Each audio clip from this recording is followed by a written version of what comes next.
Let me show y'all an easy way to strain your grease. You know, when you got like a fryer, you know, these don't come with filters on it, so you have to filter out the grease. So what you need for this is a mesh, one of these mesh strainers, and you're gonna need you some paper towels. So you need a thick paper towels, not the thing. So you wanna make sure that your grease is, I put 2 on here.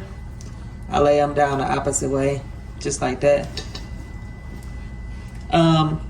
I make sure my grease is all the way cooled down, and then I just pour this in here.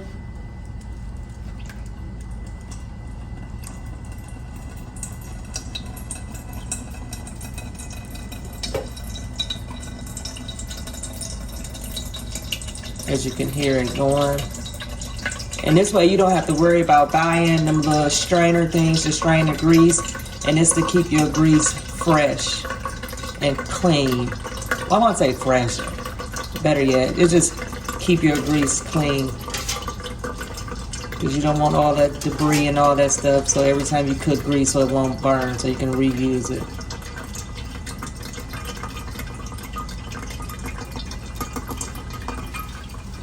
So I'm gonna let this strain in here, then we're gonna come back and I'm gonna show you how the grease look. As you can see, look, it caught all that. Let's look at the grease.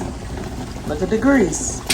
Brand new looking grease, so you don't have to do that. This is how you could just get your little mesh, get you some thick paper towels and strain it, and you got you some fresh grease.